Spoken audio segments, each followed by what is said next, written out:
que nos encontramos acá compartiendo una tacita de café, platicando con una tacita de café. Y nada menos, dos maestros de maestros.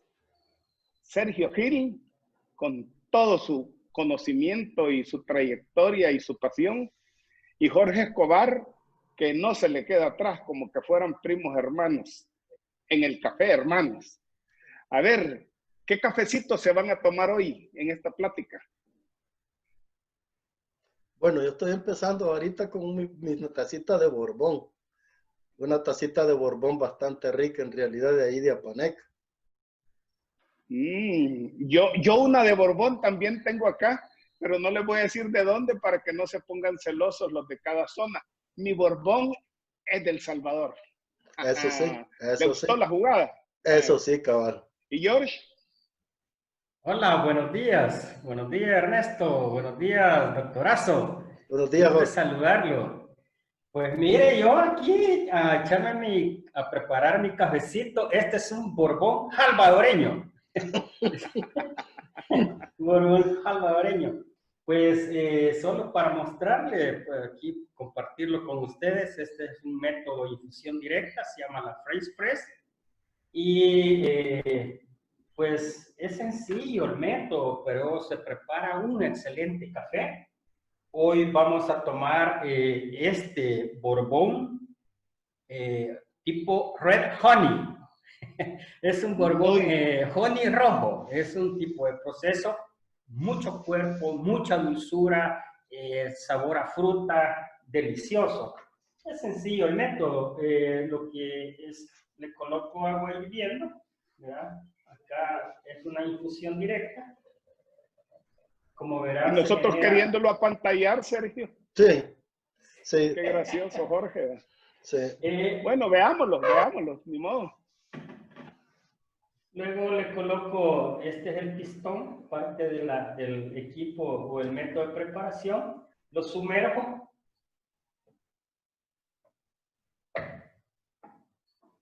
Y va a permanecer de esa manera por 3 minutos y después lo compartimos. Así que, bueno, han tenido el placer de ver este método de preparación donde se deleitan los verdaderos atributos del café de El Salvador, que son únicos. La fregada es que lo va a compartir virtualmente, no tomando la una. Cuando pase esta cuarentena, que ya vamos sobre el 80º día, entonces nos invita a tomarlo personalmente. Claro, Bueno, con mucho gusto. Exprimamos a estos dos señores de su conocimiento. Hoy que estuvo este temporal, que llovió tanto, entiendo que 600, 700, 800 milímetros de agua, algunos dicen 1000 milímetros de agua en un periodo bien corto, me recordaba a mí la época del fenómeno de la roya del año 2011. Entonces lo que me encantaría que ustedes dos hagan es, si se puede, una comparación de lo que sucedió en el 2011, el impacto que tuvo en los cafetales que en aquel entonces tenían otra edad, fuera de los que se han renovado,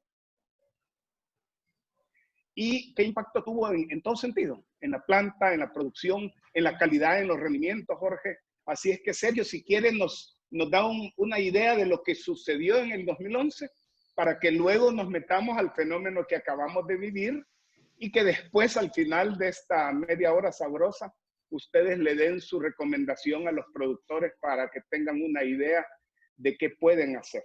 A ver, Sergio. Sí, nosotros reconocemos el año 2012 como el año en el que empezamos a ver aparecer la roya a nivel nacional. Pero como bien dicen ustedes, el fenómeno empezó en el año 2011, a finales del año 2011, siempre con un evento similar al que acabamos de pasar. Es decir, que en una semana, fin de año, nos cayeron promedios de 800, 700 y 1000 milímetros en bastantes lugares del país, que nos causó estragos tremendos en la caficultura y en la vida nacional. Bueno, nos causó estragos casi igual o semejantes a los que acabamos de pasar viviendo.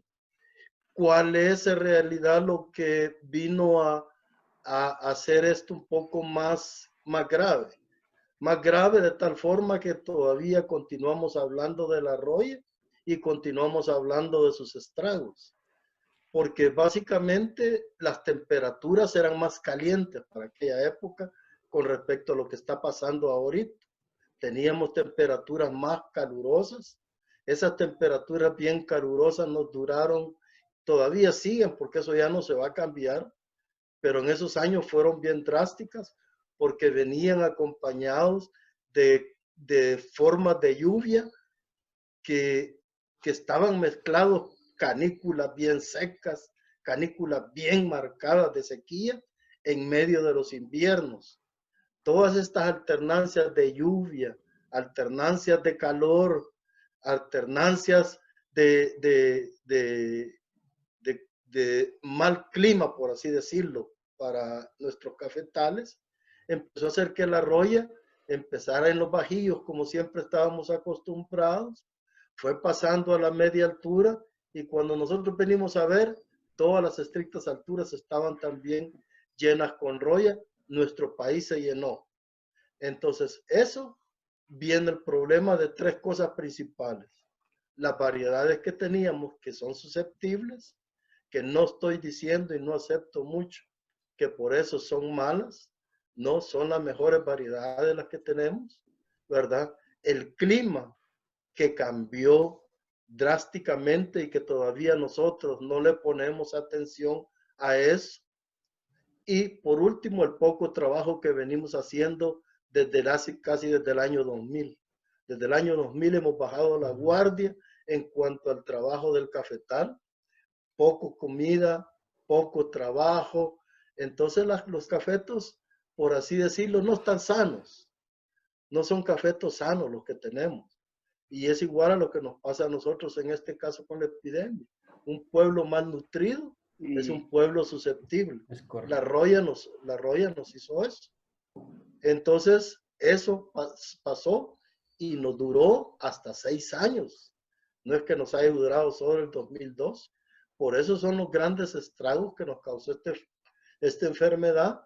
Y como el sistema no se puede modificar en un ratito, cosa que sí sucede con una enfermedad humana, por ejemplo, pero en el caso de los cafetales, ¿cómo lo modificamos en un año? ¿Cómo lo modificamos en 2 años? No se puede. Por eso todo el pensamiento en café es aún más delicado y son cambios que no son previstos en no menos del mediano plazo. Y para mí el mediano plazo no son menos de 7 años, por lo menos, para empezar a ver lo que usted hace en un cafetal. Eso es lo que básicamente nos sucedió. Además, que he reconocido, hemos estudiado mucho nosotros y publicado bastante en el concepto del café, que los suelos de nosotros están un poco deteriorados en su fertilidad. Sabemos que todos los suelos del país son ácidos y que con la acidez de los suelos, eso viene en desequilibrio con otros nutrientes.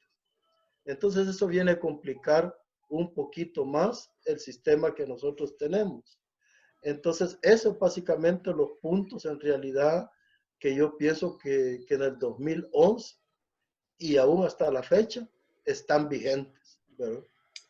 Bueno, Jorge, ubíquenos usted en su conocimiento en el 2011-12, ¿en qué época se dio?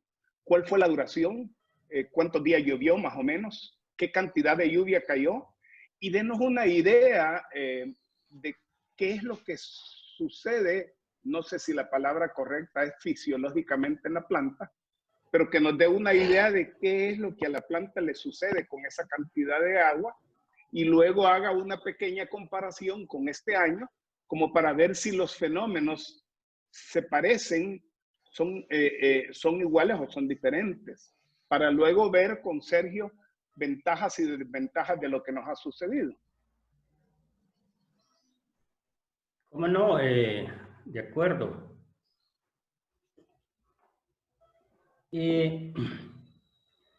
Haciendo un poquito de retrospectiva, El Salvador antes de los 2000 teníamos producciones de 3, 4 millones.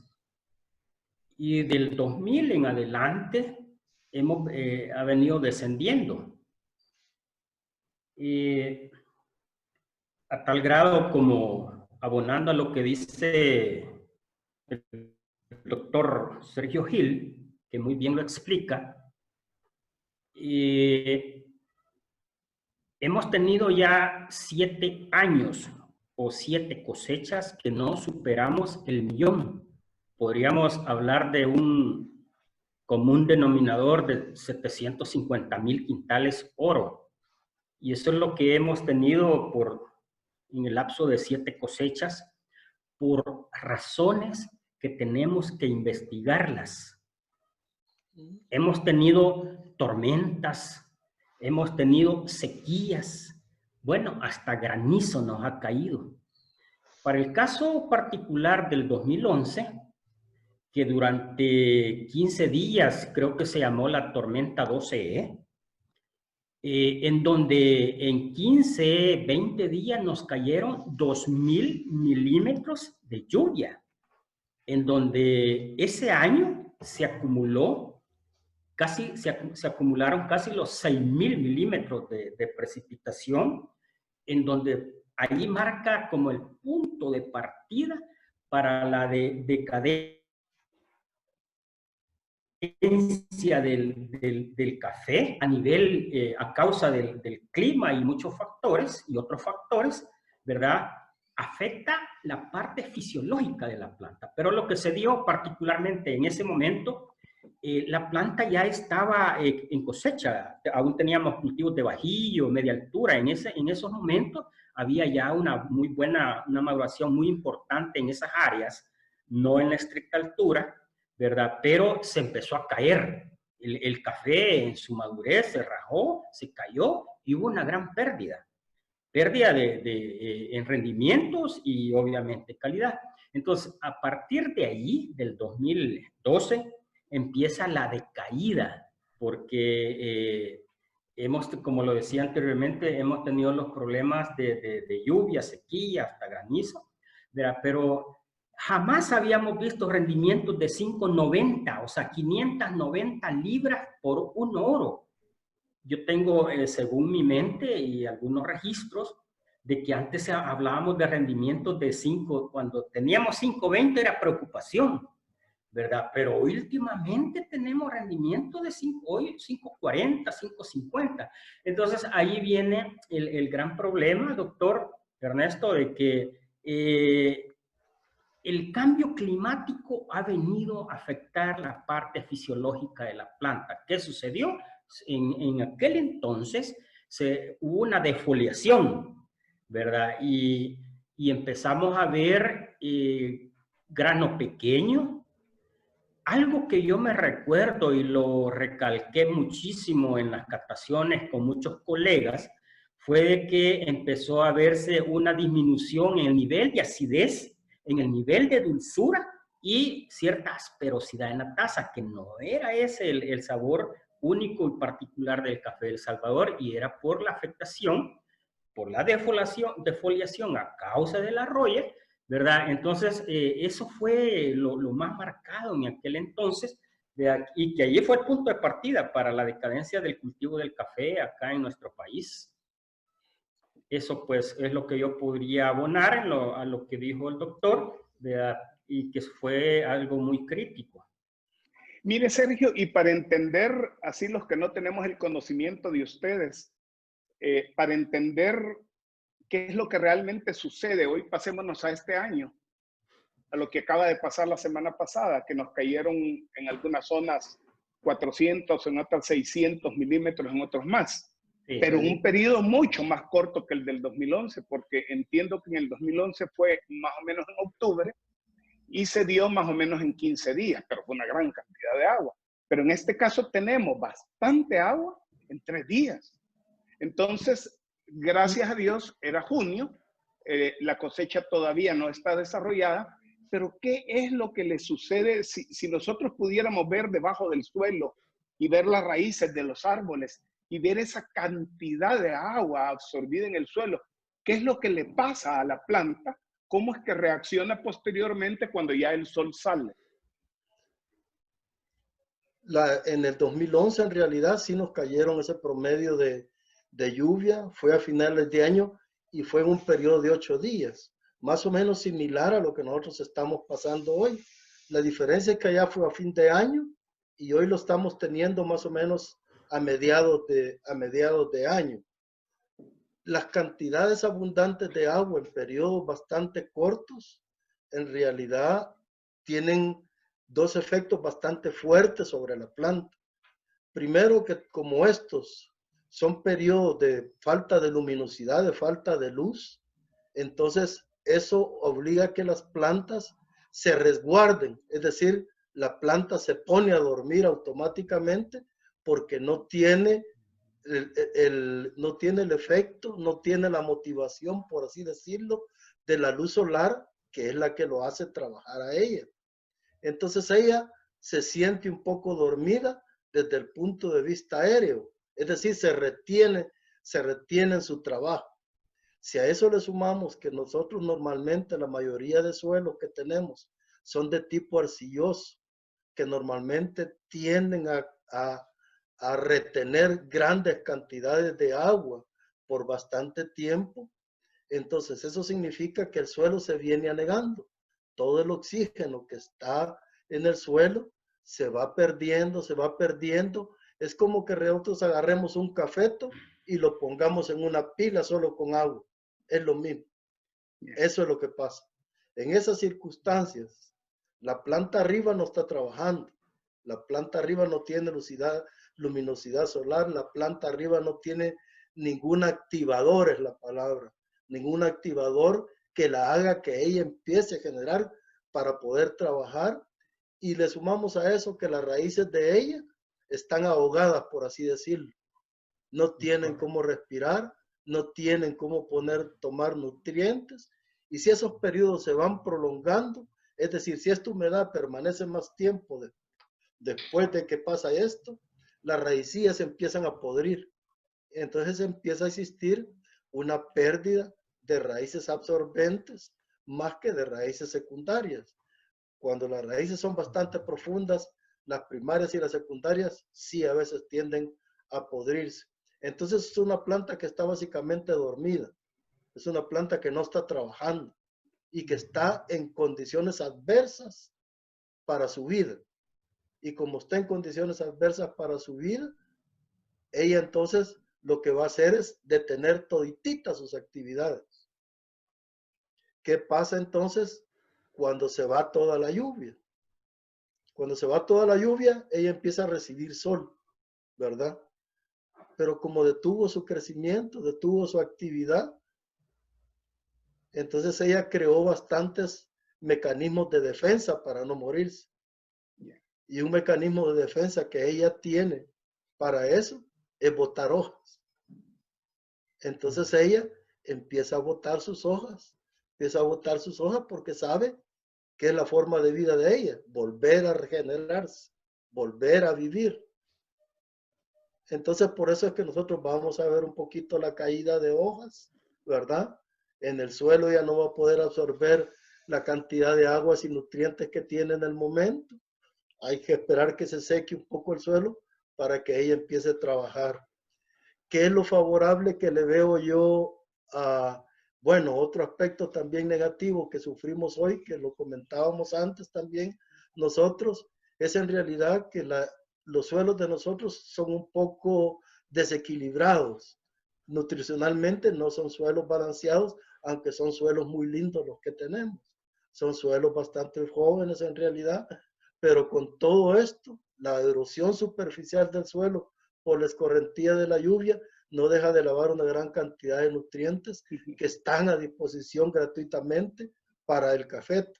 Eso vamos a perder una buena cantidad de nutrientes que realmente el cafeto no va a disponer de ellos. Lo favorable que yo le encuentro a esto es que fue una cantidad de lluvia de una sola vez. Con respecto a la roya, esta cantidad de lluvia de una sola vez, así como disemina, así lava esporas. ¿Sí? Yo desfavorablemente no tengo una medida de cómo a nivel nacional estuvo la roya, por ejemplo, en el mes de enero. No sé, desconozco. No sé si había altos niveles de roya, porque esa es la medida y ese es el principio para poder ver qué riesgo estamos corriendo con la roya este año. Si nosotros a nivel del noviembre, a nivel de la cosecha, teníamos altos niveles de roya y las lluvias de este año para la floración en marzo y abril fueron muy buenas y tuvimos muy buena floración, y continuamos con este gran montón de lluvias en bastantes zonas cafetaleras, eso significa que vamos a tener lluvia porque ha ocurrido diseminación de roya. Pero así como ha pasado diseminación de roya, también ha pasado una gran pérdida de esporas que se han lavado y que no van a lograr infestar para nada los cafetales, ¿sí? Entonces, eso desde el punto de vista de roya. Sí puede haber un problema de roya, sí lo puede haber porque la estructura de los cafetales antigua de nosotros no ha cambiado y porque las condiciones de clima van a ser un poco favorables para que se dé la enfermedad, para que haya multiplicación y para que haya diseminación de la enfermedad. Eso con respecto a la roya. También las ventajas y el potencial que yo le veo a este año es que anunciaron de que estamos en un año de lluvia normal y están anunciando que lo están calificando como que es un año de la niña. Un año de lluvia bastante favorable para el cafetal, primero Dios. Ojalá no se nos convierta un año de huracanes tan manifiesto para nuestro país. Entonces estamos en una época de crecimiento vegetativo y de crecimiento del fruto y de una floración que para mí fue bastante bonita para nuestros cafetales.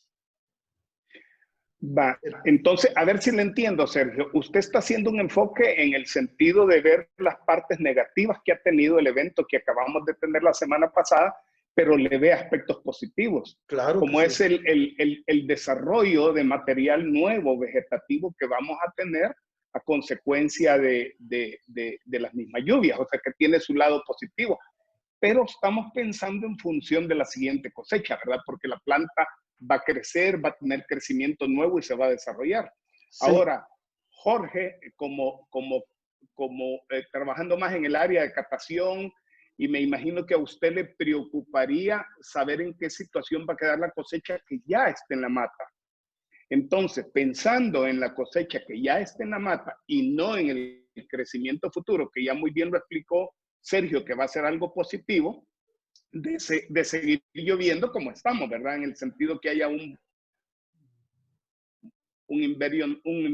invierno normal. Vaya, ¿qué recomendaciones haría usted? Yo sé que son difíciles de decirlo, Jorge, pero el productor, hoy que ya salió el sol, ha de estarse preguntando, ¿qué hago? ¿Qué hago para que esta cosecha que ya tengo en la mata se pegue, se quede y tenga un buen desarrollo para que los rendimientos a los que usted se estuvo refiriendo y mismo a la calidad del grano sea lo mejor de lo que esperamos en esta situación? Sí, pero antes de entrar a ese tema, quisiera como medio explicar lo que el doctor también mencionaba, que la planta de café es un ser vivo, igual que nosotros, ¿verdad? Ella toma el oxígeno del suelo, fija el CO2, que es un gas contaminante que emiten el sistema vehicular, por ejemplo, los buceros en particular, y fija los rayos del sol, o sea que necesita como esa combinación para efectuar a lo que llamamos esa palabrita fotosíntesis, en la que ella fabrica sus propios alimentos, ¿verdad? Y también con los demás nutrientes que dispone de ella del suelo o la incorporación de los diferentes a través de los programas nutricionales que el productor hace. Pero debemos de tener una planta como joven, vigorosa, sana, para que pueda asimilar todos estos nutrientes. Ahora bien, lo que decía el doctor es muy es favorable, ¿verdad? Porque si va a llover de manera aceptable, digámoslo, solo esperemos que la niña nos visite, no muy así como, o sea, porque los inviernos se han estado compactando, ese es el problema, ¿verdad? Entonces, y la plantita nos da, ese es lo que quería recalcar, que nos da oxígeno para que nosotros vivamos, los seres humanos, todos los seres vivientes. Ahora bien, yo vislumbro, a pesar de las dificultades que se han venido teniendo, ¿verdad? Y hoy para esta cosecha, considero de que llovió en un momento donde la planta estaba más o menos preparada, ¿verdad? Porque quiera si o no, el productor ha venido haciendo ciertas labores que otro héroe, ¿verdad? Porque a pesar de tantas dificultades, él ahí está trabajando, ¿verdad? Queriendo resurgir como un negocio, ¿verdad? Pero le ha sido imposible. El productor tiene años de estar perdiendo, ¿verdad? Por eso ojalá que cuando alguien vea este programa, ¿verdad?, tenga conciencia y tome a bien ayudar a los productores de café. Pero bien, la cosecha yo la vislumbro que podría estar bien, ¿verdad? Porque el grano está ahorita el pimientillo está en fase de desarrollo, crecimiento, ¿verdad? Luego ya viene donde se le van a ir dando todos sus componentes o atributos. Creo que podríamos estar bien, pero mi recomendación sería, en la medida que sea posible, ¿verdad? Ojalá que el productor pueda tener alguna ayuda, ¿verdad? De darle nutrientes y estar al pendiente por el tema de la roya. Porque tenemos lluvia, tenemos sol. Yo estaba haciendo algunas mediciones, tengo algunos instrumentos, ¿verdad?, que me sirven como para ver la humedad relativa ambiente, la temperatura ambiente, y puedo determinar que, por ejemplo, 11, 12 de la mañana, la humedad relativa es altísima porque la temperatura también es alta. Entonces hay una alta evaporación que es la condición o el hotel para todo el tema de plagas y enfermedades, no solo la roya, sino que, por ejemplo, tenemos otras enfermedades fungosas como el ojo de gallo, la antracnosis, que mucho daño ha causado también, ¿verdad? Entonces, la recomendación esa sería que trate de tener un buen programa fitosanitario, nutricional, en la medida que sea posible. Veo yo hoy en día que están ayudando económicamente o van a ayudar económicamente a algunas empresas. ¿Por qué no ayudarle al productor en estos momentos? Porque lo que necesitamos es asegurar esta cosecha 2021, ¿verdad? Que va a ser como muy clave porque en los cafetales es donde se absorbe una gran cantidad de mano de obra, ¿verdad? Que eso ayuda muchísimo, le ayuda al gobierno, nos ayuda a todos, hay fuentes de trabajo, ¿verdad? Así que, doctor Ernesto, creo que deberíamos de motivar al productor, ¿verdad? Porque muchos están con la moral bien baja, ¿verdad? Pero creo que vamos a tener una cosecha bastante aceptable. Mire, Sergio, Sí. me queda esta duda. O sea, Jorge ha hecho un planteamiento de que definitivamente hay que nutrir a la planta para que la cosecha que actualmente tiene en la mata se pegue y ve como ventaja de la época en que estamos. El desarrollo apenas está empezando el grano y puede salir adelante. Pero me llama la atención el enfoque positivo suyo cuando habla en función de la siguiente cosecha, del material vegetativo nuevo que se puede generar. Entonces, la duda que me queda es, ¿cómo manejaría el productor la sombra y qué tipo de fertilizantes o nutrientes serían los que le aplicarían a las plantas? A esto me refiero si hay parte que iría al suelo o foliarmente. ¿Nos podría dar una idea sobre el manejo de sombra, ya que estamos hablando de sol?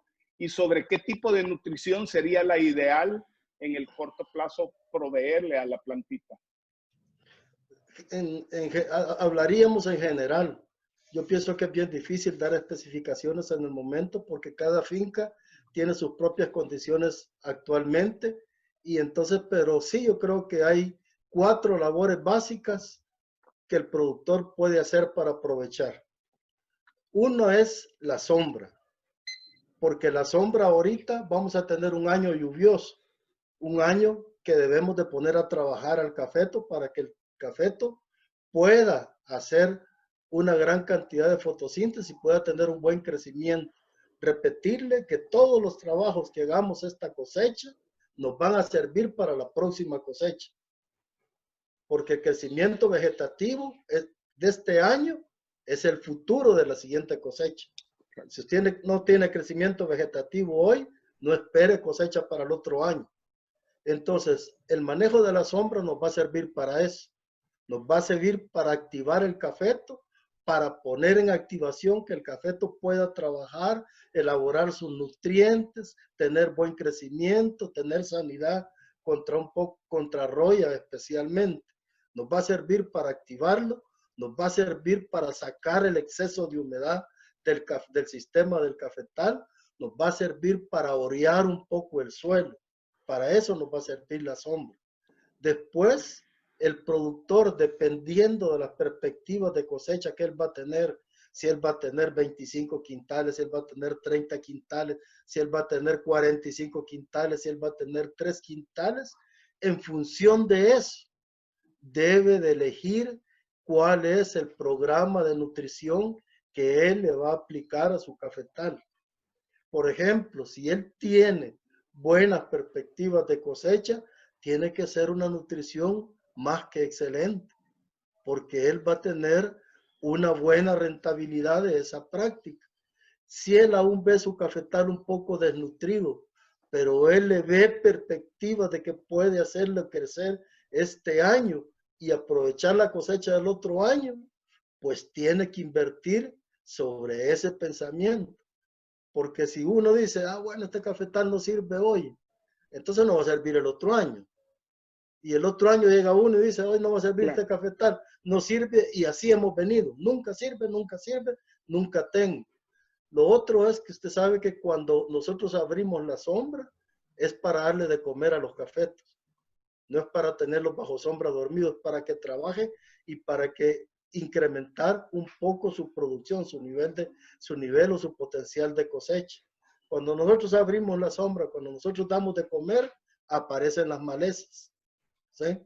Es otra práctica que entonces vamos a tener mucho este año, más con las grandes cantidades de lluvia y las cantidades de humedad que vamos a tener. Entonces, si abrimos el sistema, si le damos de comer a los cafetos bien, entonces vamos a tener un poco de malezas. Eso va a ser un microclima y un clima bastante húmedo, bastante soleado. Eso favorece un poco el arroyo. Pero favorablemente, primero Dios, vamos a tener un sistema de cultivo bastante nutrido, que pueda resistir un poquito la arroyo. Entonces, hablamos de que realmente esto nos duró una semana, de que esto más o menos empezó a llover mayo, abril, marzo, abril. Entonces, justo con hoy, nosotros dejamos pasar una semana, 15 días a lo sumo. Y para mí los productores que quieran invertir y que van a invertir en control de roya, deberían de estar haciendo la primera aplicación contra roya. Porque vamos a tener las primeras diseminaciones, vamos a tener las primeras infecciones y entonces vamos a evitar que todo ese inóculo que ha entrado en los cafetos se vuelva a multiplicar y se convierta en el ciclo de reproducción de esta enfermedad. Entonces tenemos que cortarla ahorita. El que quiera cortar tiene que hacerlo ahorita y esperar más o menos lo mucho 15 días y tendríamos que pasar por una aplicación. ¿Quiénes son los que pueden hacer esto? Las personas que conocen bien que sus cafetales se dañan frecuentemente con roya. Y para eso es necesario visitar los cafetales, que es otra cosa que realmente es una sugerencia buena. El productor de nosotros, bueno, que hoy ha estado difícil, pero en realidad el productor de nosotros debe de visitar un poco sus cafetales para tener idea, claro, Y lo otro es que no se descuiden de la broca. La broca ha estado ahí que oculta, pero es un insecto que cuando menos pensemos nosotros se encarama también, debido a que las condiciones de clima, como bien dice Jorge, son bien erráticas, no son estables como antes. ¿Por qué no teníamos altibajos de plagas tan grandes altos nosotros? Porque el clima en realidad era bien estable. Hoy no lo es. Hoy es un clima bastante errático. Es un clima que realmente ratos tenemos lluvia, ratos tenemos sequía, como dice Jorge. Hoy se caracterizan los inviernos porque son bien determinados en las épocas cuando llueve, periodos cortos con cantidades grandes de lluvia, pero periodos de sequía bien marcados. Entonces, eso nos va a venir molestando un poco y eso es lo que nos está molestando. Entonces, esas prácticas, yo digo que el productor, con todo respeto, sabemos que realmente tiene sus dificultades, pero realmente eso es lo que debe de hacer, ¿verdad? Nosotros en realidad yo veo esto como, siempre lo veo como una oportunidad, aún para mi caficultura y aún para mis productores, aún en el estado que nosotros estamos, siempre lo veo una oportunidad de seguir para adelante. El problema es que mucha inspiración de desesperanza, mucha plática de desesperanza, mucho comentario de desesperanza. Entonces, si yo tengo, por ejemplo, 10 centavos y entonces me dicen en este sistema, bueno, ocupo los 10 centavos para comer o se los doy en comida al cafetal, al cafeto. El cafeto me empiezan a decir, esto no está bien, esto no va bien, esto se va a morir, esto ya se terminó. Entonces agarro los 10 centavos y me los como yo. Entonces Bueno, dejo el cafeto sin eso. Entonces lo que nosotros estamos haciendo un poco con ese pensamiento es dejar pasar las oportunidades que ya se nos pasaron desde hace años y nosotros todavía nos damos el lujo de seguirlas perdiendo. Las seguimos perdiendo, las seguimos perdiendo y nada, nadie, los que están en los países del extranjero, la competencia de nosotros en café, ellos ven bien bonito que nosotros sigamos aquí perdiendo tiempo, sigamos engrescados, sigamos desesperanzados, porque todo lo que nosotros hemos dejado de hacer, todo lo que nosotros hemos dejado de producir, ellos lo están supliendo. Ellos claro. están llevando el dinero, ellos están llevando el bienestar familiar, ellos están llevando el bienestar para su país, ellos están... Viene la cosecha, viene creciendo, viene para abajo la cosecha, las esperanzas para abajo, el pesimismo para arriba, la desesperanza para arriba, lo negativo para arriba. Entonces, esas cosas hay que cortarlas. Hay que aplanar la curva negativa. Hay que aplanar la curva. Yo diría que no hay que aplanarla. Hay que descenderla. Hay que agarrar un machete y hay que cortarla. En realidad, hagamos un decreto, Sergio. Es correcto. Hay que todas esas curvas se aplanan a base de machete. Bueno, yo creo que la clave está en que además de renovar el parque cafetero, hay que renovar el parque industrial y hay que renovar las ideas. Quisiera un par de minutitos, Jorge, que nos dé algún cierre de esta plática, que por mí pasáramos toda la mañana platicando, pero no, tenemos que ir terminándola y al final yo la quiero terminar con un reto a los dos, pero todavía no les voy a decir qué es. Vaya, Jorge. Vaya, pues démosle al reto. Yo quisiera motivar al productor. Hemos tenido, aunque cosecha, al menos esta que acabamos de terminar, la 19-20, una calidad en taza muy buena. A través de la historia, el café de El Salvador ha sido muy bien reconocida, pues, por sus sistemas de producción, recolección, procesamiento.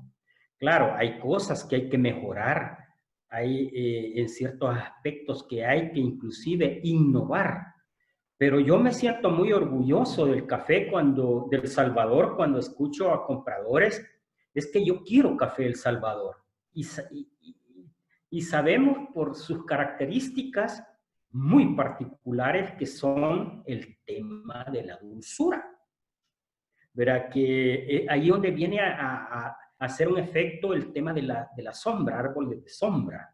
Vea que no solo proporcionan materia orgánica, sino que le dan sombra, generan oxígeno, ¿verdad? Y esa es una gran ventaja nuestra, que mercadológicamente deberíamos de sacarle más provecho, ¿verdad? Entonces, mencionarle al productor que tenemos un excelente café, hay que saber comercializarlo, ¿verdad? Y yo estoy pensando positivamente que esta cosecha va a ser muy buena, ¿verdad? Así que éxitos y con mucho gusto desde la trinchera como catador que soy, estoy a la orden. ¿Verdad? Tengo, gracias a Dios, pues por ahí escribí un artículo de que el café ha hecho famosas a muchas personas. ¿Verdad? Yo humildemente pues he logrado reconocimientos, pero porque el cafecito es el cachimbón, ¿verdad? Me encanta, el café El Salvador ha hecho famoso a muchas personas, entonces y debemos de ser propositivos. Así es de que mensaje al productor que sigamos adelante, unámonos, unidos, y de mi parte, pues de corazón, estoy al servicio allí el tema de catación. Por ejemplo, hay aparatitos ya que hay que innovar, que por ejemplo, para ver los grados Brix en el mucílago, que eso ayuda para ver qué tan eficiente fue mi nutrición, qué proceso puedo hacer, y equipos que me ayudan. Son como innovaciones que hay que irlas incorporando. Así que serían pues mis palabras y éxitos. Bueno, muchas gracias. Yo les hablé de 2 retos, pero ya se me adelantaron y la tentación no me la puedo quitar. O sea, no podemos lanzarle solo retos al productor por las condiciones en que se encuentra. Yo espero de este gobierno que si tiene un plan café que sabemos que existe, que pues que lo muestre, que lo publique y que en toda esta situación que viene a futuro, un sector tan importante como el del café se ha tomado en cuenta. Y hoy el reto es a ustedes dos. Yo quisiera que se hagan 2 pláticas con un cafecito después de esta, en la que yo me quiero desaparecer y los quiero dejar a ustedes 2 solos. Busquen a una persona que los acompañe en esa plática con un cafecito y hablen de 2 temas que yo sé que les apasiona a ustedes. Uno, llámele así, Sergio, no podemos seguir haciendo lo mismo. Y el otro, George, si el reto está en la renovación de un parque, hagan una plática de café para hablar de variedades nuevas, de variedades más tecnificadas. Así es que les dejo ese reto, piensen en un invitado de ustedes 2 para armar 2 pláticas y así me desaparezco yo y les dejo a ustedes el reto de que lo hagan. ¿Les parece? ¿Está bien? ¿De acuerdo? A mí Vaya, pues. me parece excelente. Vayan pensando en el tercer mosquetero. Bueno, entonces, bueno. ¿Le gustó? Entonces le voy a decir a Sergio le voy a decir D'Artagnan. D'Artagnan. ¿Y a Jorge? ¿Y a mí? Ahí vamos a ver, hay que volver a recordar. Athos. Son 3, pero después como que... No, a mí bueno, saludos y esperemos. Bueno. Esta fue la primera plática que hemos hecho alrededor de la familia del café, que ya se va a empezar a lanzar y con esa nos vamos a inaugurar. Así es que las próximas salen ustedes. Muchas gracias, que Dios los bendiga y que tengan un día bonito. Gracias. Con un cafecito. Rico.